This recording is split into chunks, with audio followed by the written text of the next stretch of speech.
Bismillahirrahmanirrahim. Bismillahirrahmanirrahim. Bismillahirrahmanirrahim. Bismillahilladzi la yadurru ma'asmihi syai'un fil ardi wala fis sama' wa huwas sami'ul alim. Alhamdulillahilladzi hadana bi abdihil muhtari man da'ana ilaihi bil idzni wa qad nadana labbaika ya man dallana wa hadana.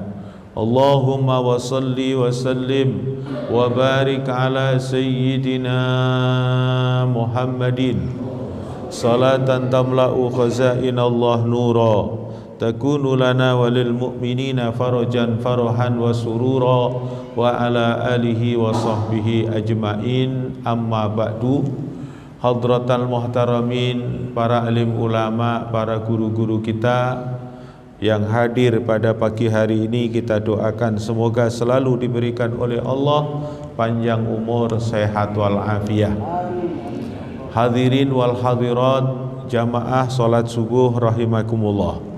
Pertama dan yang paling utama, kita ikrarkan rasa syukur kita kepada Allah Subhanahu wa taala berkat rahmat, taufik, hidayah dan inayah dari Allah Subhanahu wa taala. Di pagi hari ini kita masih diberikan kekuatan iman, Islam dan ihsan, beserta Allah berikan kekuatan istiqomah menjalankan perintah Allah dan Rasul, yakni sholat subuh berjamaah. Harapan dan doa kita semoga seluruh aktivitas amal ibadah kita diterima oleh Allah Subhanahu wa taala. Salawat dan salam teruntuk Nabi kita Muhammad sallallahu alaihi wasallam biqaulina Allahumma salli wa sallim wa barik alaihi. Hadirin wal hadirat rahimakumullah, kita lanjutkan taklim kita, pembahasan berlanjut yaitu tentang sholatul jamaah. Wa an Ibni Abbas radhiyallahu ta'ala anhuma qala Salaitu ma'a Rasulillah sallallahu alaihi wasallam zata lailatin fakumtu ala yasarihi fa akhadha Rasulullah sallallahu alaihi wasallam bi ra'si mi warai faja'alani an yaminihi, muttafaqun alaih. Hadis diriwayatkan oleh Imam Ibnu Abbas radhiyallahu anhuma. Beliau berkata, aku sholat di belakang Rasul sallallahu alaihi wasallam zata lailatin, di suatu malam. Fakumtu an yasarihi, aku berdiri di sebelah kirinya Nabi. Fa akhadha Rasulullah sallallahu alaihi wasallam, kemudian Rasulullah menyentuhku atau memegang kepalaku, biroksi, kepalaku, miwarai faja'alani an yaminihi, kemudian beliau mengarahkan kepadaku untuk berdiri di sebelah kanannya Nabi Muhammad sallallahu alaihi wasallam. Hadis riwayat Imam Bukhari dan Muslim. Hadirin wal hadirat, bahwa adab di dalam melaksanakan sholat jamaah berdasarkan hadis yang tadi kita baca adalah ketika seseorang itu melaksanakan sholat berjamaah, posisinya hanya berdua. Jadi posisi hanya berdua, maka yang dianjurkan oleh Nabi adalah posisi seorang makmum itu berdiri di sebelah kanannya imam. Jadi kisah ini dijadikan dalil oleh Al-Imam Syafi'i radhiyallahu an berdasarkan hadis yang sahih bahwa pernah terjadi ada seorang sahabat yang bernama Ibnu Abbas itu melaksanakan sholat, dan ini sholat bukan sholat wajib, yang dilaksanakan ini sholat sunnah. Jadi Rasulullah sedang melaksanakan qiyamul lail, sholat malam di rumah. Kemudian Ibnu Abbas ini tiba-tiba hadir ikut bersamanya, dan beliau posisinya pada saat itu berdirinya adalah di sebelah kirinya Rasul Shallallahu Alaihi Wasallam, kemudian sama Rasulullah disentuh dengan kepalanya ini, ditentuh, kemudian dipindahkan di sebelah kanannya Nabi kita Muhammad Shallallahu Alaihi Wasallam. Berdasarkan hadis ini, anjuran ketika kita melaksanakan sholatul jamaah hanya berdua, yaitu posisinya adalah berada di sebelah kanannya imam. Bahkan posisi duduknya ini tidak perlu untuk terlalu mundur, jadi seolah-olah akan membentuk satu baris, tapi tetap posisinya berbeda antara imam dan makmum. Hadirin jamaah sekalian rahimakumullah, gimana kisahnya Ibnu Abbas ini kok bisa melaksanakan sholat sunnah di malam hari itu, bisa ikut kepada Nabi Muhammad Sallallahu Alaihi Wasallam? Karena dinyatakan bahwa Ibnu Abbas ini adalah mempunyai kholah, mempunyai seorang bibi. Bibinya beliau namanya adalah Sayyidah Maimunah. Sayyidah Maimunah ini dipersunting oleh Rasul Sallallahu Alaihi Wasallam, yaitu termasuk salah satu azwajin Nabi, salah satu istri Nabi. Maka di saat Rasulullah Shallallahu Alaihi Wasallam berada menginap di rumah Sayyidah Maimunah, maka sahabat Ibnu Abbas masih usia sangat muda sekali itu datang juga ke situ, nginep di rumah bibinya itu. Jadi ketika Rasulullah Shallallahu Alaihi Wasallam nginap di rumah Sayyidah Maimunah, ya, kemudian beliau Ibnu Abbas juga nginap di situ. Tujuan Ibnu Abbas untuk nginap di rumahnya bibinya itu kepingin tahu tentang bagaimana ibadahnya Nabi Muhammad Shallallahu Alaihi Wasallam di malam hari. Jadi beliau pengen ittiba, pengen ngikutin. Walhasil benar ketika masuk sudah disebutkan adalah nisful lail, masuk separuh malam. Rasulullah fatahajjatu Rasulullah Shallallahu Alaihi Wasallam, maka Rasulullah sudah mempersiapkan diri untuk melaksanakan sholat tahajud. Maka ketika Rasulullah sudah istiqdad, siap untuk melaksanakan sholat tahajud, tidak lama Ibnu Abbas memang tujuannya terus nungguin, kepingin tahu bagaimana sholatnya Nabi Muhammad SAW di malam hari. Kemudian beliau langsung mempersiapkan diri juga. Kemudian pada saat itu beliau berdiri di belakang Rasulullah, posisinya di sebelah kiri. Maka dipindahkan oleh Nabi Muhammad SAW di sebelah kanan. Kemudian melaksanakanlah sholat malam. Dan di dalam kisah lain juga disebutkan bahwa ini sholatnya begitu panjang. Nabi kita Muhammad SAW ketika melaksanakan sholat malam itu begitu panjang. Di antaranya yang diceritakan adalah surat Baqarah itu sudah selesai. Jadi rakaat pertama itu sampai surat Baqarah itu selesai. Berarti berapa? 3 juz ya. 3 juz itu dikira sudah mau ruku, ternyata enggak. Nabi lanjut lagi ke surat berikutnya, baru nanti melaksanakan ruku. Jadi kalau kita pengen melaksanakan sholat yang panjang, maka boleh dilakukan adalah di dalam amaliyah sholat infirad, sholat yang pribadi, sholat malam, kemudian dengan hukum melaksanakan qiyamul lail tersebut. Hadirin jamaah sekalian rahimakumullah, berdasarkan hadis yang kita bahas ini melahirkan beberapa hukum. Hukum yang pertama adalah kaifiyah melaksanakan sholat jamaah. Kalau cuman berdua, yaitu sunnahnya tepatnya adalah berdiri di sebelah kanannya imam. Seumpama terjadi ada seseorang melaksanakan sholat berjamaah berdua, tapi makmumnya di sebelah kiri, gimana? Ya tetap mendapatkan afsah. Cuman permasalahannya beliau melaksanakan itu memahami atau tidak, mengerti atau tidak. Jadi afdolnya yang dicontohkan Nabi adalah makmum itu di sebelah kanan kalau cuman berdua, ya.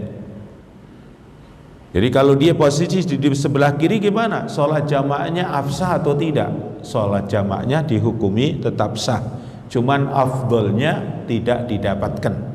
Jadi afdolnya kalau sholat berjamaah berdua adalah posisinya ada di sebelah kanan imam. Dan ini bisa terjadi Bapak, ketika Bapak sholat ingin mendapatkan jamaah, ternyata posisinya adalah yang kita ikutin itu, ya kan? Yang kita ikutin itu posisinya adalah mepet, ya. Misalnya adalah mepet di sebuah dinding di sebelah kanan, mau nggak mau Bapak harus berdiri posisi di sebelah kiri, karena di kanannya nggak bisa, ya. Di kanannya adalah nggak bisa, posisinya tetap harus di sebelah kirinya. Jadi jamaah yang semacam itu dihukumi hukumnya adalah sah. Kemudian hukum yang kedua dari hadis ini adalah bahwa sholat sunnah yang Rasulullah tidak menganjurkan untuk berjamaah, seandainya dilaksanakan sholatul jamaah hukumnya adalah jawazul i'timam biman lan yanwil imamah.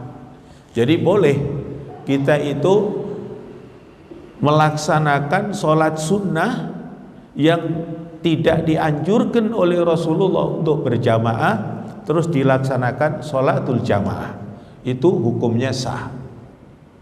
Termasuk kisahnya ya terhadap Nabi sendiri dengan Al-Imam Ibnu Abbas. Nabi Muhammad pada saat malam itu tidak melaksanakan sholat adalah dengan niat imamah, karena beliau sendiri tidak niat imaman. Kemudian beliau adalah diikuti oleh seorang sahabat yang bernama Ibnu Abbas. Jadi seumpama Bapak di suatu ketika Bapak lagi sholat sunnah di sini, tiba-tiba ada orang kepingin dapatin sholatnya berjamaah. Bapak sholat sunnah, kemudian yang orang tersebut melaksanakan sholat wajib, maka Bapak bantuin. Biarkan saja untuk menjadi makmumnya Bapak. Walaupun Bapak sholat sunnah, kemudian makmumnya itu sholat wajib. Ikhtilafu fin niyah, berbeda di dalam niatnya, boleh-boleh saja. Yang terpenting sholatnya itu serasi Pak. Ada sholat yang nggak bisa diikutin Pak, nggak serasi sholatnya, ya artinya nggak ngepas. Seperti Bapak sholat janazah, terus makmumnya sholat biasa, ya nggak ketemu kan. Namanya sholat janazah kan tanpa ada ruku, tanpa ada sujud. Tapi kalau sholat sunnah sama, walaupun niatnya beda, tapi nanti ketemu ruku, ketemu i'tidal, ketemu sujud, maka ikhtilafun niyah diperbolehkan. Bahkan kisah itu sudah sering saya sampaikan ketika Rasulullah Shallallahu Alaihi Wasallam sedang mengadakan satu kajian bersama dengan sahabat. Kemudian tiba-tiba ada seseorang yang kepingin ngelaksanain sholat jamaah. Seperti kita saat ini kan udah sholat jamaah ini. Tiba-tiba baru ada datang orang pengen sholat jamaah sendirian. Terus Rasulullah memberikan iklan, Ayyuman yatasaddaq, siapa di antara kalian yang pengen sedekah? Ketika ditawarin siapa yang di antara kalian pengen sedekah, saat itu lama tidak ada yang jawab. Akhirnya Sayyidina Abu Bakar menjawab, ana ya Rasulullah atasaddaqu, mau bersedekah. Kemudian apa kata Nabi Muhammad? Sholli ma'ahu, sholatlah kamu bersama dia. Jadi orang yang baru masuk itu tadi Bapak, yang pengen menjalankan sholat itu sama Rasulullah disuruh ditemenin. Kemudian dia sudah sholat bersama Nabi. Kemudian disuruh nemenin orang yang pengen mendapatkan nilai fadhailul jamaah. Itu diantara yang perlu kita fahami, ta'awun fil ibadah, nolongin orang dalam ibadah biar teman kita mendapatkan sholatul jamaah. Jadi kita diperkenankan adalah melaksanakan sholat sunnah, kemudian orang lain makmum kepada kita. Selama sholatnya serasi nggak ada masalah, ya. Sholat yang tidak serasi ya sholat apa? Ya sholat Idul Adha, Idul Idhir, itu kan nggak sama dengan sholat biasa. Kemudian sholat janazah, kemudian sholat gerhana. Sholat gerhana juga Bapak kalau pakainya satu rukuk seperti biasa masih bisa diikutin. Tapi kalau Bapak sholat gerhananya pakai 2 rukuk atau 3 rukuk atau 4 rukuk, itu tidak bisa diikutin oleh orang lain yang sholatnya adalah ikhtilaf, berbeda dengan Bapak. Jadi sholat sunnah yang tidak dianjurkan untuk berjamaah seandainya dijamaahkan boleh. Misalnya Bapak sebagai seorang guru pendidik di sekolah, kemudian tiba-tiba membuat program gimana agar anak didik kita itu punya nilai akhlakul karimah yang baik, nilai ibadah yang baik. Kemudian Bapak ajarin dengan sholat duha misalnya, kemudian dibimbing oleh kita semua ketika jam istirahat misalnya jam 10, kita langsung bawa semua ke musola, kemudian kita bimbing untuk melaksanakan sholat duha, kemudian Bapak laksanakan dengan berjamaah, ya juz, nggak apa-apa. Walaupun itu sholat sunnah tidak dianjurkan oleh Nabi untuk melaksanakan bil jamaah. Yang sudah sepakat para ulama dianjurkan sholat sunnah berjamaah, termasuk ittifaqus sahabah zaman dulu seperti sholat tarawih. Ittifaq untuk dilaksanakan adalah bil jamaah. Kemudian Idul Adha, Idul Fitri dianjurkan juga bil jamaah. Kemudian sholat gerhana, kemudian sholatul istisqa, itu semua dianjurkan bil jamaah. Qiyamul lail tidak dianjurkan bil jamaah, tapi seandainya bil jamaah ya juz, boleh. Buktinya Nabi pernah didatengin oleh beberapa sahabat untuk mengikuti sholat malamnya Nabi Muhammad sallallahu alaihi wasallam. Kalau kisah Ramadan, Nabi Muhammad hadir di dalam masjid beberapa hari, kemudian gak hadir di hari berikutnya. Itu kenapa Nabi Muhammad gak hadir itu? Nabi Muhammad takhafun, Nabi Muhammad khawatir kalau umat itu menganggap bahwa Ramadan itu adalah wajib. Artinya sholat tarawih itu takut dianggap hukumnya wajib. Tapi Nabi Muhammad SAW walaupun tidak hadir di dalam masjid itu, beliau tetap qiyamul Ramadan, tetap menghidupkan Ramadan fil bait, di dalam rumah. Jadi seandainya kita suatu ketika itu juga Bapak misalnya di bulan Ramadan kemudian pulangnya terlalu malam, tetap jalankan qiyamul Ramadan, yakni sholatut tarawih fil bait, di rumah. Syukur Bapak bisa ditemanin oleh keluarga, ya. Kita juga suatu saat gitu Pak, ya. Saya suatu saat ketika ada acara buka bersama di tempat yang jauh, kemudian kita usahakan untuk mengejar waktu agar bisa sampai di tempat untuk melaksanakan sholat tarawih. Ternyata terkena macet, kejebak macet, sehingga kita tidak bisa untuk sampai di tempat kita yang melaksanakan sholat tarawih itu dalam waktu isya awal. Saya langsung hubungin ke keluarga, sholat tarawihnya tungguin saya karena kondisinya adalah macet, nanti kita bisa ngelaksanain sholat tarawih berjamaah bersama keluarga. Jadi itu juga ada contoh dari Nabi kita Muhammad sallallahu alaihi wasallam. Jadi diperbolehkan pelaksanaan sholat sunnah itu ya, ketika kita melaksanakan sholat sunnah, kemudian ada orang makmum kita tentang sholat yang wajib, nanti sesuai dapatnya dan dia akan meneruskannya. Jadi itu amaliyah yang dicontohkan oleh Nabi, adab di dalam melaksanakan sholatul jamaah. Wa an Anas radhiyallahu taala anhu qala shalla Rasulullah sallallahu alaihi wasallam faqumtu wa yatimun khalfahu wa Sulaimin khalfana muttafaqun alaih. Kemudian diriwayatkan dari sahabat Anas radhiyallahu an, kalau sekiranya kita akan membentuk satu barisan di dalam sholat, kemudian jamaahnya itu ada kaum laki-laki dan kaum remaja, kaum anak-anak, kemudian ada kaum ibu, maka tertibnya ya seperti kita saat ini. Saat ini adalah boleh dikatakan adalah kaum ibu adanya posisi di paling belakang. Jadi kalau boleh dikata, kalau bisa diatur dengan tepat, jadi misalnya imam, terus barisan pertama, kedua, ketiga, keempat, kelima misalnya, di situ adalah kaum dewasa. Terus kemudian di sini juga banyak anak-anak yang tingkat usianya mungkin masih ya tamat SD dan seterusnya. Nanti anak-anak itu di belakangnya jamaah yang dewasa.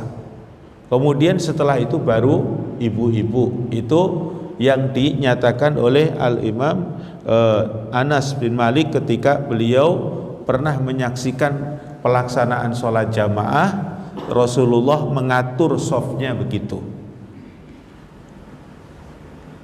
Kemudian kalau kita tidak punya tempat, ya posisinya ini nanti ketemunya kan kalau yang ada di Masjid Raya ini kan ibu-ibu sudah kita atur di belakang. Tapi nanti kalau jamaahnya penuh, nanti ibu-ibu jadi posisinya ada di sebelah samping, ya, artinya ada di samping jamaah bapak-bapak. Jadi kalau ini sampai penuh mentok ke belakang sana, ibu-ibu jadi posisinya ada di sebelah samping. Dan ini kondisi yang semacam ini di sebagian dari ulama menghukumi ada makruh, posisi yang semacam itu, ya. Jadi kalau jamaahnya itu enggak sampai ke samping sana, udah sesuai dengan hukum yang dianjurkan oleh Nabi Muhammad SAW.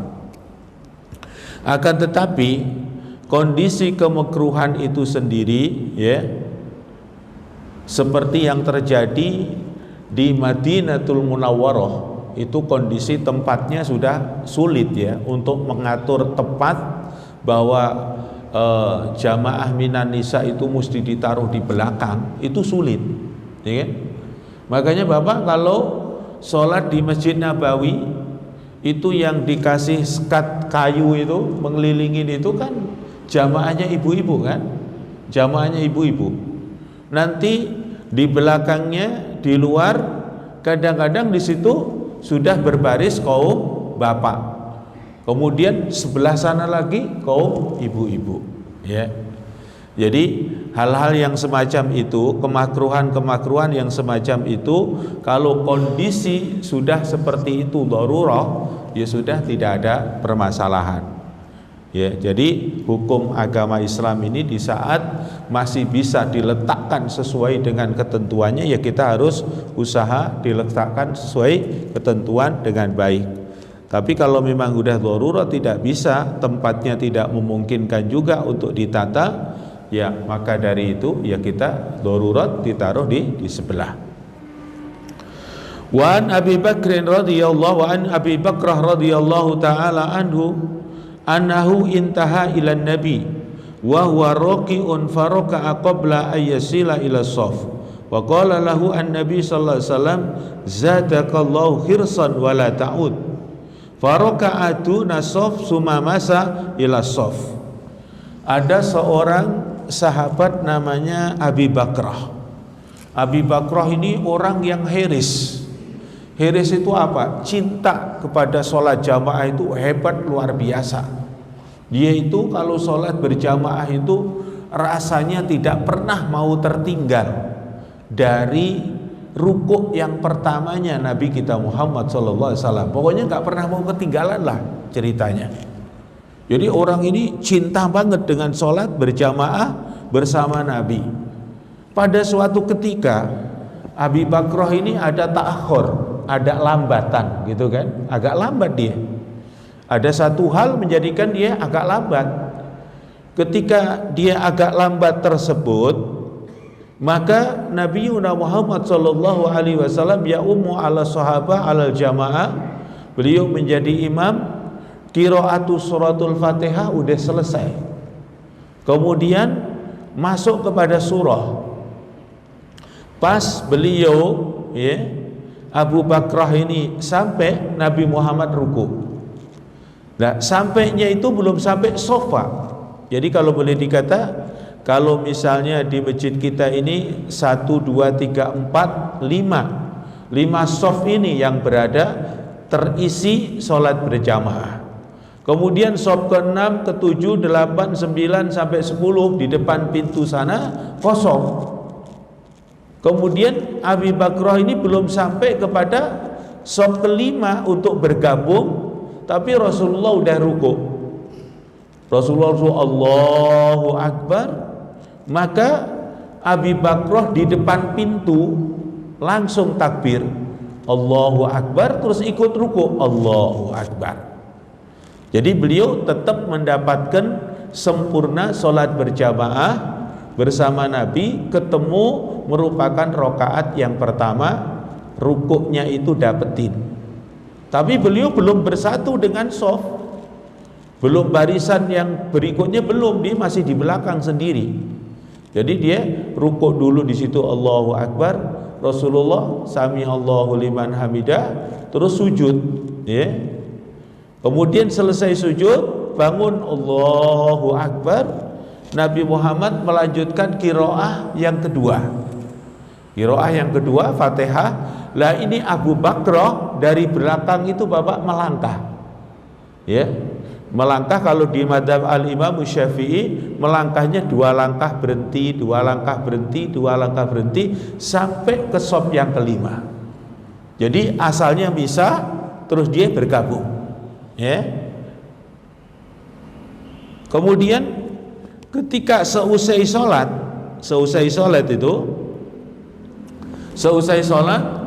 kemudian ditanya oleh Nabi kita Muhammad sallallahu alaihi wasallam itu, ditanya, siapa tadi yang di dalam pelaksanaan sholat melangkah menuju sampai shaf itu tadi, siapa?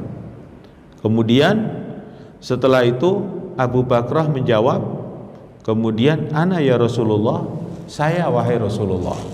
Kemudian sama Rasulullah dikasih doa, zadakallahu khirsan ala talabil khairi wal mubadarah ilaihi wala ta'ud minal auti bimakna ruju' alla ta'ud saniyan ila ruku'ika dunas sof. Jadi kata Rasulullah, aku doakan semoga kecintaanmu kepada ibadah itu semakin kuat, semakin bertambah, yaitu cinta untuk melaksanakan sholatul jamaah tepat pada waktunya. Takbiratul ihram bisa bertemu dengan takbiratul ihramnya imam. Itu didoain sama Nabi, kecintaanmu akan bertambah, tapi jangan kau ulang lagi. Yang kau ulang lagi apa? Takbiratul ihram di belakang, rukuk bersama imam, kemudian setelah ada kesempatan dia berjalan menuju shaf bergabung. Itu yang dilarang oleh Nabi kita Muhammad sallallahu alaihi wasallam. Artinya apa?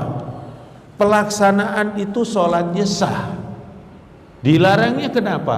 Khawatir kepada orang yang tidak faham tentang tata cara ilmu sholat dengan baik, cara geraknya, melangkahnya dan lain sebagainya, terutama adalah minal sibyan, dari anak-anak kita, takut nanti menganggap oh sholat itu boleh sambil jalan-jalan begitu, Buktinya bapak tadi di sono jalan ke sini.